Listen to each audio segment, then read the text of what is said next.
Hi everyone, and welcome back to the Propcast. I'm Louisa Dickens, your host of the Propcast and co-founder of LMRE, the global PropTech recruitment and search consultancy.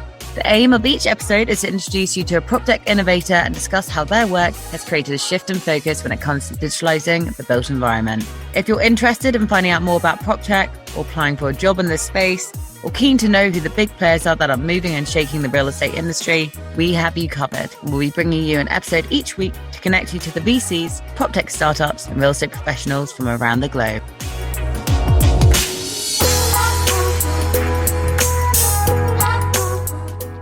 Hi everyone, and welcome to the Propcast. On today's show, we'll be finding out what a digital twin is and the importance of it to real estate. Our guests on today's show are Willow's very own Kevin Danehy, Vice Chair and Global Head of Corporate Development, and Allison Lloyds, Global Head of Investor Relations and Capital Development. Welcome to the show, Kevin and Allison. Thank you very much for having us, for including Willow in your series of podcasts here. We're really excited to talk with you. Thank you. Thanks for having us. Great to be here. Now, for those who don't know Willow yet, Willow was founded in 2017 from Australia and has grown to be a truly global digital twin software company within real estate. Now, for those who don't know what product actually does and what a digital twin is, it's a digital twin of the built world. And effectively, Kevin and Allison are going to go into this in far more detail later. But what I understand, that digital twin is a replica of a built asset that collects and aggregates data into a twin, hence the name. Now, this enables owners, operators, major portfolios, and infrastructure to make smarter, more proactive, data-led decisions. Now, Kevin will be giving examples of this, but that's a very basic summary that I understand. Now, after Kevin's given examples of this, and Allison and Kevin explain how they both got into the digital twin space, Allison will be going into why digital twins are getting the attention of investors and how Willow's further growth plans are going to be and what it really means to the product.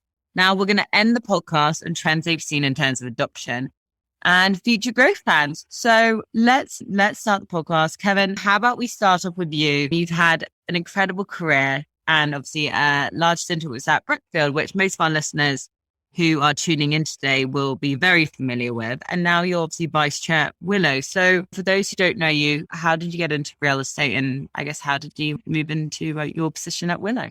Lulu, that's a very gracious introduction. Thank you very much. So I've been in the broader real estate business for over 35 years.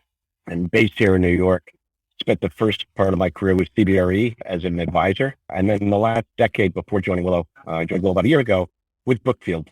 And part of my responsibility at Brookfield was to search for the new emerging business practices and approaches that would have a positive impact on the real estate industry, and then seek to begin working with those companies, whether it was flexible workspace like IWG or WeWork, or the more current ones like Convene and Industrious, or in the later stages of my time at Brookfield with real estate technology. And Willow was one of the most interesting, and I'm going to say high impact organizations that we worked with, and we adopted a digital twin model at one of Brookfield's most recent state-of-the-art new office building developments in New York City, a 2 million square foot high-rise office building at 2 Manhattan West. And after a significant amount of experience with Willow and the corresponding endorsement from the Brookfield team, as well as other owners and asset owners, accepted an invitation from Josh to join Willow a little over a year ago to help really drive the adoption of digitization of physical assets so that we can work hard to have better access and control of the information that's generated by assets and increase the value of those properties. And hasn't Josh, isn't he, I think he's moved over from Australia to go join you in the US, was it a month ago or something, to really sort of grow that part of the business? Yeah, great point. I don't think I actually introduced or made reference to Josh. For those of you who don't know who he is, Josh Ridley is the co-founder and CEO of Willow. And prior to Willow, he had a company that was called Ridley that was focused on translating hard copy documents into digital forms of all kinds of architectural and engineering plans. And that evolved into this business that we have now, which is very focused on, as you very accurately describes digital twins or creating exact replicas of railroad systems, of office buildings, of stadiums, of airports, etc. And Josh has moved to the United States with his family and will be joined by pretty significant numbers, several of our other leaders moving over from Australia as we shift the focus of the growth of the company to North America and provide, more direct access to our European customers and the opportunities that exist, overseas as well. Thank you for that. We'll be hearing a bit more about, I guess, your future plans in a moment.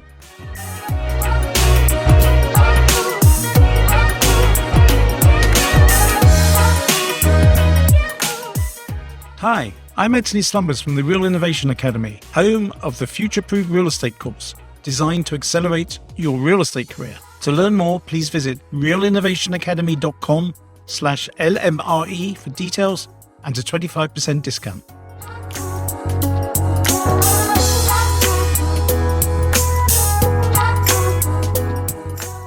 Now, Allison, obviously you worked previously in the workplace team at CBRE. Lots of people listening in have worked for large real estate agencies now, also wondering how can they get into, a scaling real estate tech company. You're now head of investor relations and capital development. How did you do this transition, and why did you actually make this transition yourself? I guess specifically the digital twin world, which there's not too many products out there doing what's out there. Have you always been aware of it? Yeah, talk us through it.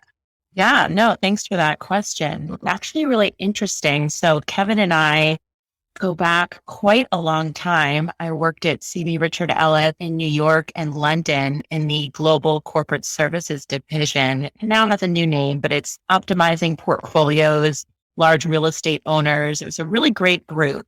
And believe it or not, from there, after about a decade with CBRE, I made a pivot to organizational psychology and went back and got my PhD in that space and was sitting in-house with hedge funds and working with athletes and CEOs of big corporations to get curious about how to optimize their organizations, not from a real estate standpoint, but from a human standpoint. So I did that for 10 years, and it also coincided with me having kids. So back in the day, in the dark ages, we all had to be in offices Monday through Friday. So that career pivot for me gave me the flexibility to do meaningful work, but also be a mom. As my kids got older and the pandemic came and things shifted, I found myself wanting to re-enter the real estate space. I loved my time in psychology. It's heavy work and it can take a toll.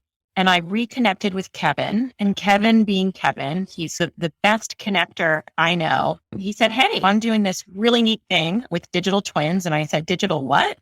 And actually, I had read a little bit about what Kevin was doing. I was always interested in tech and curious about that space. So what's really interesting is I think if you are curious, you can make these pivots. And a lot of the same skills that I used at CBRE and I used in my practice working in psychology, I use today working with potential investors, customers, encouraging them to look at things differently, to be more flexible and say, how can tech or how can a digital twin or how can data make my portfolio stronger or more sustainable? How can I improve things and do things differently? So it's kind of a bit of a mind game, to be honest. It's not a manipulation, but it's asking people to look at things differently. And I think that's what Willow does and why I love being a part of this team, because we're always bold.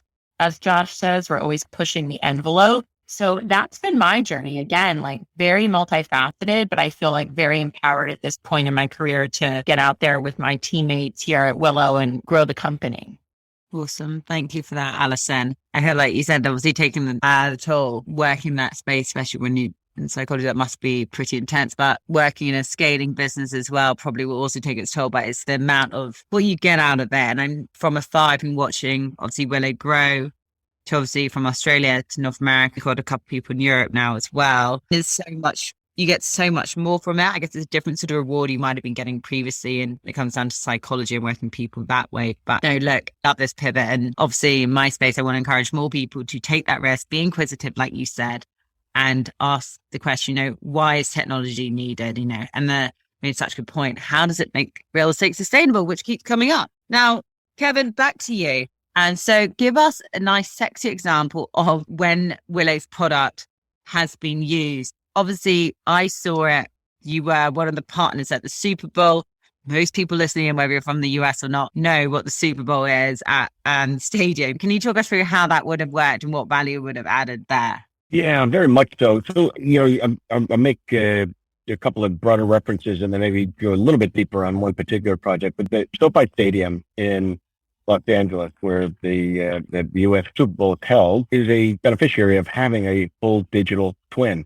And what the twin does for SoFi Stadium, number one, it integrates all of the different technology systems that exist within the stadium, and it provides a couple of great outcomes.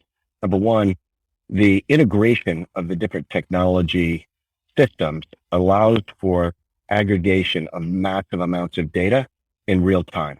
And what the aggregation of the data allows for is smarter decisions to be made, both in terms of predictions, being able to anticipate prior to the failure or otherwise equipment of systems, of plans, but also to be able to analyze data of the experience of the people who are coming to the stadium for entertainment. And so when you think of a digital twin, particularly in the real estate industry, people tend to go immediately to models. And what a digital replica really is, or a digital twin really is, you can think of it as an integration hub for technology. And so that's, I'll say, a feature of the technology. The benefit of that is it allows for the end user, whether it's the engineer that's responsible for the heating and cooling of a facility, or the asset manager who's maintaining, an assessment of what the value of the asset is, or the CEO who's looking at future refinancings, acquisitions, dispositions, to have more data available, as well as analytics, using science, using artificial intelligence to be able to make predictions about what's going to happen in the future. And finally, I'll make quick reference to it, but where I've had the most direct experience was with One Manhattan West, the high-rise skyscraper that Brookfield built in New York City, and has 97% occupancy and now. And what the original twin allowed for was for the design, construction, and development group to be able to aggregate and consolidate all of the plans from engineers, architects, equipment manufacturers, et cetera, in one place to turn over to the operations group. Amazing. I think if for those listening in, if you want to find out more about these sort of customer stories, obviously Kevin mentioned some like One Manhattan West and like a few fairly big projects, but their clients vary from like Brookfield to you obviously have Investor to obviously the stadium.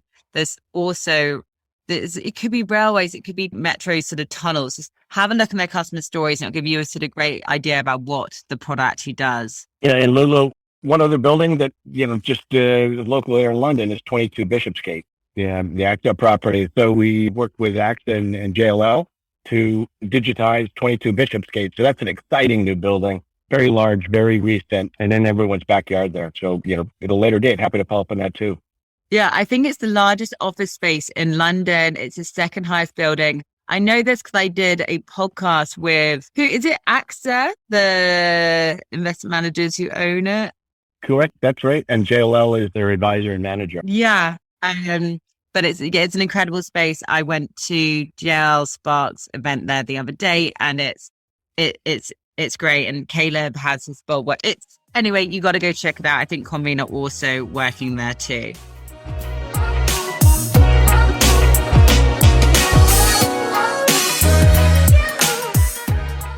Hi, this is Vic Drummond from Blueprint, and we are excited to gather the leading innovators from the built environment this September 12th through 14th at the MGM Grand in Las Vegas. Don't miss seeing over 2,000 of the biggest names in real estate tech across 3 days of high-level discussion and high-value networking. Check us out at blueprintvegas.com.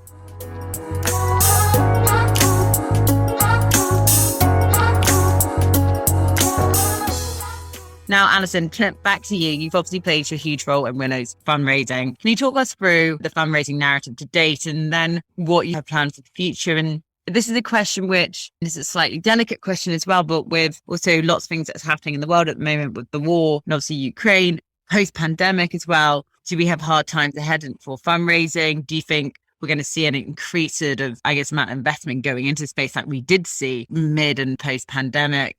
Three big questions, but take your time going through them. Oh yeah, I'm ready. This is, as Kevin knows and Josh knows, this is my favorite topic. So this is music to my ears. I'll start a little bit telling you about our Willow investor base. And I think it's something that's Willow really special. We have been really thoughtful about how we have raised capital to date. We don't have a traditional story, a straight kind of VC funding route. And I think that's what makes us really special, to be honest. We have a group of investors from Australia who are really committed, not just with their dollars, but also in making Willow as strong as it can be. We have champions like Nicholas Moore and Jim Cooney, who actually has a unbelievable racing yacht, a sailing boat that he is an unbelievable champion. And he named his boat for us, for Willow, and branded it Willow. And you'll see it in the Sydney Harbor in, the Rolex to Hobart race. So that kind of, to me, is a little bit of a snapshot of the type of investors we have, people that are really committed and believe in our team. We also have some really impressive investors like In-Q-Tel. They're actually the investment arm here in the United States, and they invest in technologies that benefit, homeland security, make our country stronger, make the world stronger and safer. So basically our investors, I think they're very excited about the progress that we've made. We see a lot of reinvestment from them in our journey. They are committed to our continued success. So that's really meaningful to me in my capital development space. And as far as the plans for the capital that has been raised to this point, it's pretty standard.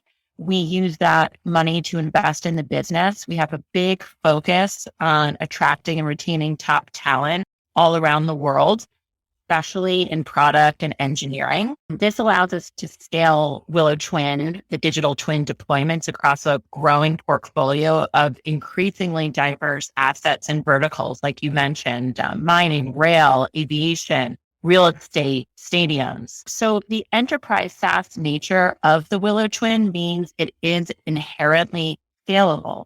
However, different verticals each present their own unique challenges, and by virtue, each real world asset is different. So there are sometimes customizations required by the customer. So we have a strong product and engineering team led right now by Ben Baker. He's a wonderful guy, really collaborative, really forward thinking. So I'm going to move on to the next part of the question, kind of our future raise plans and how, we see the investment world changing. I just had a call yesterday on this with Kevin, our CFO, John Tin, who's wonderful, and Josh Ridley, our CEO. So, enterprise SaaS is an incredibly exciting realm. The cloud is transforming this at a rapid pace. That said, in our case, we're leveraging the computing power of the cloud to digitize real world assets that have, that they exist. They're already been built. So this does necessitate upgrades to physical structures like 5G, connected IoT, sensors, for example. So we call this digital enablement. There's a clear investment phase between Willow and its customers. There's really a partnership. And Josh always says it's not about the transaction, it's about transformation. And that always stays with me when I'm trying to explain our business to potential investors. It's the long-term SaaS revenue streams. These become the majority of Willow's base. So we need capital to build and deploy before the long-term margin profile of the business can be achieved at scale across this tremendous addressable market that the built world represents. It's limitless. It's almost mind-boggling, like what we can twin. They're twinning race cars, everything. So therefore, a Series B raise is likely in our future. We haven't officially announced it, but as you know, we're always raising. Like you're always out there saying, who's going to be a great strategic capital partner for us? And that's what I love about my job and my role here at Willow with Kevin and of course with our CEO is that it's about building relationships. And I think about it every day, which is how is the investment world changing? It's an interesting time. There's no secret that the confluence of inflation, rising rates, geopolitical unrest, these have had an acutely negative impact on public markets over the last 6 months. And the impact to private company valuation and fundraising is typically felt on a lag basis, with the greatest impact on high growth companies. The theoretical value of a company is based on discounting back its projected future cash flows. And these companies are often expected to remain unprofitable the longest. So, this does make future capital raises for private companies more challenging and, to be honest, difficult. We see VCs scrutinizing prospective companies like Willow to a greater degree. But that said, and I said this yesterday on our call, we believe that good companies, strong companies like Willow, where we need to be, change is here. We're not going back. Digitization is here. We have strong customers. We have solid unit economics. We have compelling growth profiles. We will remain attractive and we will raise and we will obviously succeed. But yes, it's going to be, I think, a little bit of a different journey. We are not interested in just the old, they say it, spray and pray model where you just get in front of everyone. We really want to partner with strategic capital, with partners, with VCs that believe in us and understand. And we have a lot of those kind of already tracking with us, those folks, and we value them. They understand the value of digital twins and digitization. And I do think there's still plenty of capital out there. There's dry powder. The urge to invest remains stronger than ever, particularly with the relative discounts represented by the current share price of so many public companies. But that said, not all rosy. Many investors have had a very tough start to 2022. They're a bit gun shy, likely remaining this way until they see signs of a trough, with equity markets stabilizing and future prospects of interest rate increase leveling off, likely before they pile back in. So yes, a long answer. You just have to kind of know, again, from a psychological perspective, what's going on and really have your finger on the pulse. So I think we do. And I think we're very nimble, and that's the exciting space we're in right now. I found that personally very useful for understanding the investment market as well. I'm sure lots of people listening in probably taking like a few notes. Now, coming to, obviously, that was talking about sort of future plans in terms of, I guess, growth and investment. Kevin, let's finish off our final question before we go into the LMRE part. What's next for the Willow product? What are the big plans? So I'd say the challenge, and one of the reasons that it's terrific having Allison's broad base of experience working with us, is that there is a inherent reluctance to embrace change.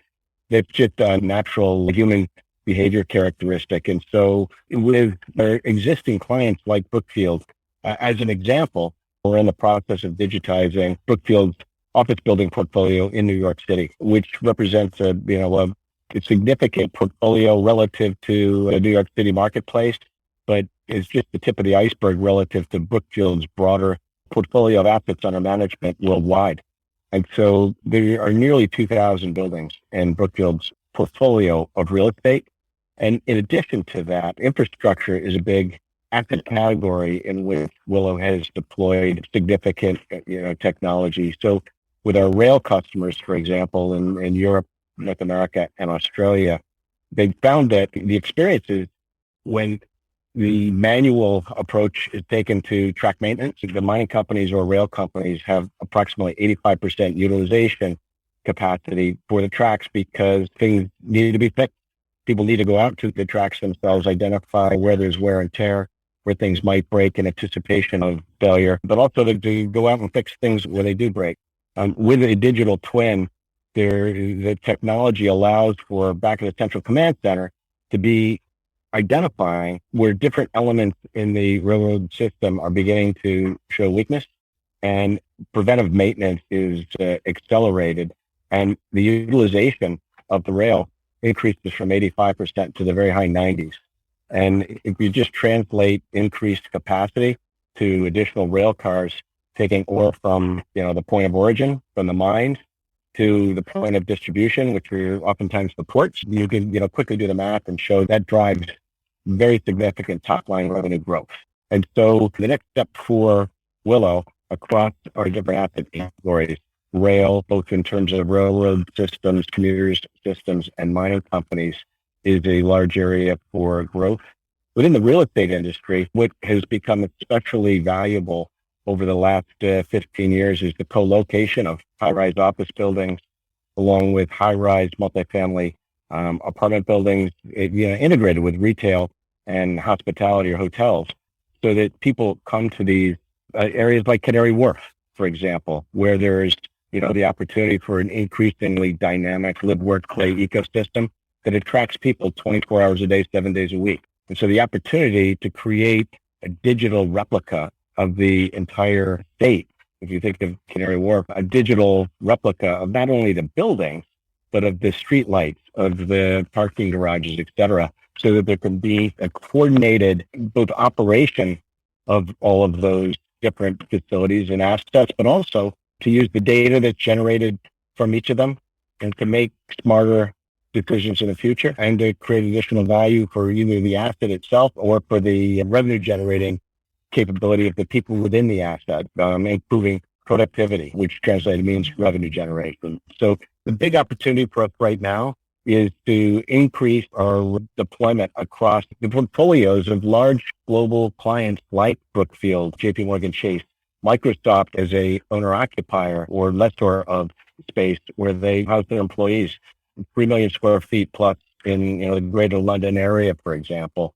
And our focus right now is to drive broader adoption within these large organizations and to work very closely with leadership at each of these companies that have been early adopters, but then need to convince the engineers, the property managers, human resources leaders, et cetera, to use the technology to improve the performance of the asset and or to integrate with workplace technology so that we can, help to improve the productivity of the people who are working in the properties or the overall health, safety, and happiness of the people who are living or shopping or being entertained in these places. Thank you for that. It also, I think, demonstrate how many people are involved in this. There's also you guys building the product. There's the people who are integrating it. There's people who are adopting it and using it. But then it's like the people who will have an effect on what value it will drive to them, whether you're inside the building as well.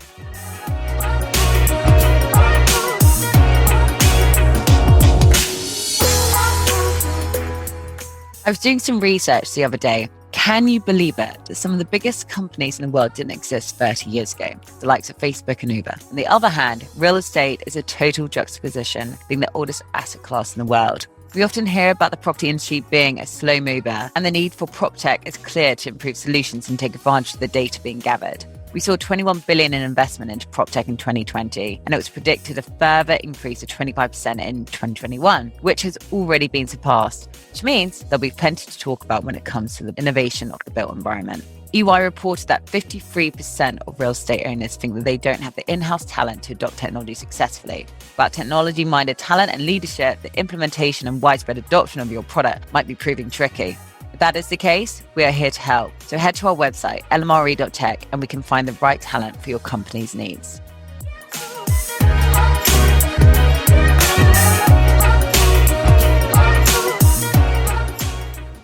Now we've got the final part, which is the LMRE part. So we'll break it down. Now, we've given quite a lot of mentions and shout outs. So why don't we, Kevin, do you want to go through what's sort of one of the main lessons you've learned in your career? And then we'll go through I'll allocate the ones after. Well, I'll say two things. Number one, it's incredibly valuable to have a mentor or to have multiple mentors through your career. I'm encouraging everyone, whether you're, fresh out of university or in the, twilight of your career, to have others who can help guide you and at least avoid the mistakes they made and make your own is, I think, incredibly important and valuable. That's broad. The other thing I'm going to say is the harder I've worked, the luckier I've been. So a combination of seeking strong advice from people you care about and trust and will help in return, along with hard work, I think are two of the things that have proven to me over the course of my career to be of great benefit. Yeah, agreed. I think hard work, you often get some engagement. It's about being resilient, perseverant with that. Now, Allison, we've given quite a few shout outs, right? Who do you want to give a shout out to? It could be a person, a product. I love this question. So I'm going to give two shout outs. One is to Kevin Danehy here, because Kevin's a special person to me. He's always supported me and believed in me. And I am where I am today at Willow, I think because of Kevin's support. One to Kevin right here, and the other one goes to Josh Ridley, our CEO and co-founder. I've learned so much from Josh. He's really a person that's dynamic. He empowers others, and he gave me this role at Willow, the capital development space, and to work with his investors, which I think is, no small task. And he puts trust in me each day and encourages me to be my best. So I think like what Kevin said, when you surround yourself with people that believe in you and say, you know what, maybe you haven't really done this before specifically, but hey, you can do it. And I'm here to help you. So I think that's really important. I love this. Not everyone gives two people in their company shout outs. And also everything you've said has just showed so much love and the company, which we didn't even speak about culture in this, but I think it's so important. If you're going to keep growing, retaining your best people and attracting more people to a company where everyone loves each other, enjoys working with each other, and you'll get the most out of each other. We spoke about productivity earlier. It's the sort of business you want to work in. Now we've got two questions we got to answer. Kevin, what's been the most rewarding part of working in prop tech or the digital twin space? So, Lou, I just first have to say that if we were actually on video here too, you'd see my cheeks very rosy red, because that was very kind of what Allison just said to me, and I am blushing a little bit. But it reminds me of another old saying, is that you become a reflection. I believe you become a reflection of the several people you spend the most time with. Allison, thank you very much for those kind words. The physical part of real estate has always been, what has thrilled me and given me a great sense of fulfillment. Because I believe that my advisory work with CBRE, the development work with 10 years at Brookfield, gave us the opportunity to improve and change urban areas in particular in ways that only improved the quality of people's lives. The demographics are such that in 1950, about 29% of the world's population were living in urban areas. In 2007, it became 50-50. And by 1950, despite pandemic and a lot of migration, the UN and much other research indicates that 2/3 of the world's population will be growing in global gateway cities. And so having strong urban areas make services and resources available to everyone are vitally important to improve the overall quality of life for people around the world. I believe that we're at the very early stages of the next huge transformation of the built world with technology, just like Canary Wharf was transformational for previously, I'll say, slightly ignored or more rundown part of London. Today, it's a thriving estate. Technology, I believe, will accelerate rapidly the ability for owners of property, whether they're corporations, whether they're people who live there, or whether they're owner investors like Brookfield and Investa and AXA and the others, to significantly improve the quality of life for people because of the information that's available and the connectivity that we've seen in other parts of our life, through iPhones and the internet and otherwise. And then I guess, Allison, you're going to have to finish us off with what are you most excited about? Obviously, so much love about working for Kevin here, and his cheeks going to go rosy again. But for you personally, what are you most excited about for what's coming up?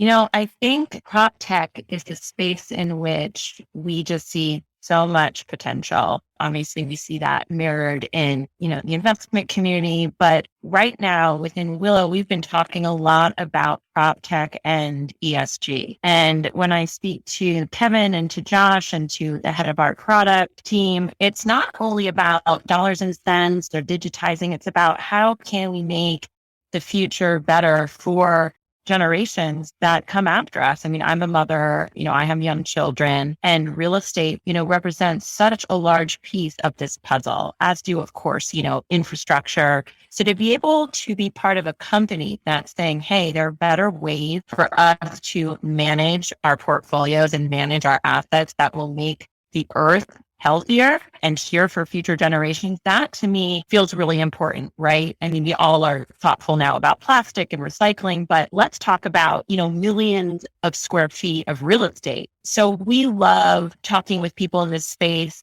how can we really make a difference? So for me personally, and I think also for Willow, really changing the way things are done, prop tech allows us to do that. So for me, that's kind of top of mind Awesome. Thank you so much for that, Alison. And also thank you, Kevin, for joining us on the podcast. Everyone who's listening in, we literally decided last night that we could all do this time, and Kevin and Alison joining from the US and joining here. So they literally woke up this morning and jumped on the podcast. And I think it's gone pretty well. Thank you both for joining me. Those who want to find out more about Willow, go to the website, check it out. They are probably the leading digital twin platform within real estate. So it's one to watch out for. And obviously, if you're an investor, get in touch with Alison. But thank you both, and let's catch up after the show. Thank you, Lulu. Thank you, LMRE. Thanks so much. It's been great.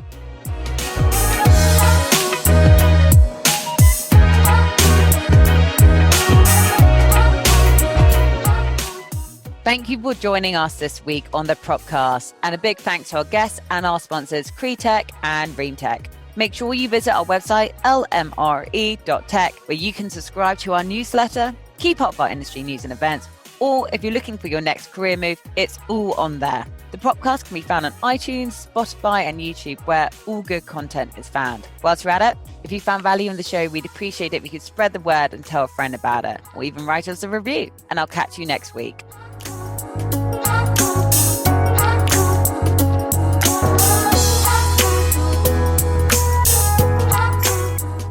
Making a high-quality podcast like this one takes a lot of work. That's a fact. But not when you hire a podcast company. With our white glove experience, we handle everything for you. From guest outreach all the way through to publishing and promotion, we handle it all. You show up to hold great interviews and build relationships with your guests, and we take care of everything else. Podcasting is not just about the audience. Every podcast interview is the start of a new relationship. With a weekly podcast, you'd build relationships with 52 ideal partners or prospects through your podcast interviews over the next 12 months. Do you believe that 52 new relationships would help grow your business? We do. Contact Jason at apodcastcompany.com and let's talk.